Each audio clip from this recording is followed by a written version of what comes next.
लेकिन भैया उनके पास जो भी कार्यकर्ता जाता था कहते दीदी कि हम क्या करें, महाराज महाराज कहना पड़ता है, हमारे मुंह से नहीं निकलता तो फिर कुछ काम ही नहीं होता हमारा। वैसे उन्होंने अपने परिवार की परंपरा अच्छे से निभाई है।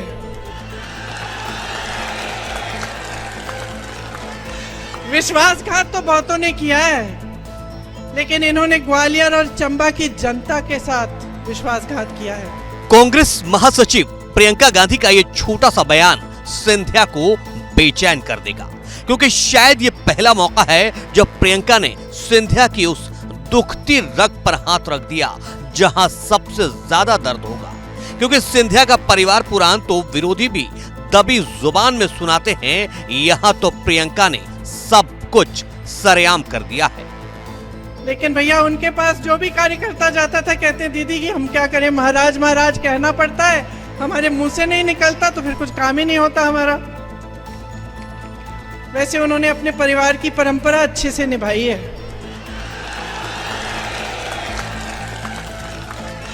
विश्वासघात तो बहुतों ने किया है, लेकिन इन्होंने ग्वालियर और चंबा की जनता के साथ विश्वासघात किया है।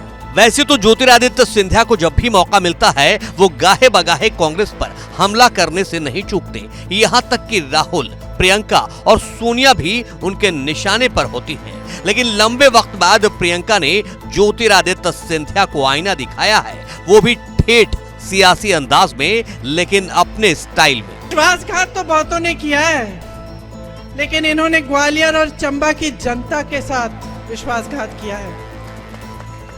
आपके पीठ में छुरा भोंका है, बनी बनाई सरकार को गिरा दिया, और वो बनी बनाई सरकार आपकी थी, आपने वोट दिया था उसके लिए। 3.5 साल से इस सरकार ने आपको 21 रोजगार दिए हैं। वो सरकार कांग्रेस की थी। मैंने जैसे कहा, छत्तीसगढ़ में देखिए बेरोजगारी का दर क्या है, आप ही के साथ धोखा हुआ है। मध्य प्रदेश विधानसभा चुनाव के लिए जारी धुआंधार कैंपेन के बीच प्रियंका गांधी ने चुनाव प्रचार के आखिरी दिन सिंधिया पर हमला करते हुए कहा, इनके सारे नेता बड़े विचित्र टाइप के हैं। पहले तो हमारे सिंधिया जी जानते हैं, मैंने उनके साथ यूपी में काम किया है। क्या है कि कद के भी थोड़े छोटे पड़ गए हैं, लेकिन अहंकार में वाह भाई वाह। यानी पहले परिवार और फिर सिंधिया के अहंकार पर अटैक कर दिया। इनके जो सारे नेता हैं ना, बड़े विचित्र टाइप के नेता हैं। पहले तो हमारे सिंधिया जी जानते हैं, मैंने उनके साथ यूपी में काम किया। अब क्या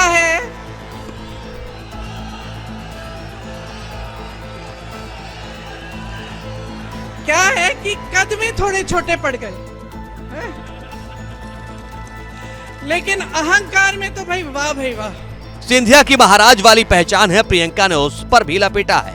कहा, यूपी से हूँ, महाराज बोलने की आदत नहीं है।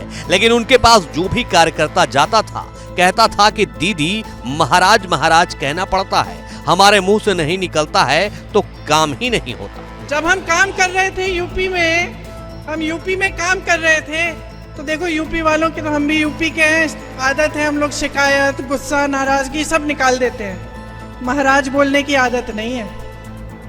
लेकिन भैया उनके पास जो भी कार्यकर्ता जाता था कहते दीदी कि हम क्या करें, महाराज महाराज कहना पड़ता है, हमारे मुंह से नहीं निकलता तो फिर कुछ काम ही नहीं होता हमारा। वैसे उन्होंने अपने परिवार की परंपरा अच्छे से निभाई है। कभी सिंधिया कांग्रेस, खासकर राहुल प्रियंका के सबसे करीबी नेताओं में शुमार किए जाते थे। लेकिन वक्त बदला, सियासी मिजाज बदला और सिंधिया ने मौका देखकर पाला बदल लिया। ज्योतिरादित्य सिंधिया ने कई विधायकों के साथ कांग्रेस से बगावत कर दी थी और सभी बीजेपी में शामिल हो गए थे।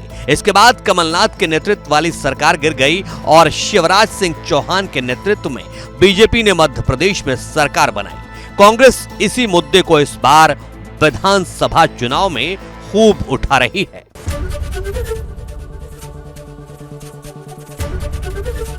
एबीपी गंगा, खबर आपकी, जुबान आपकी।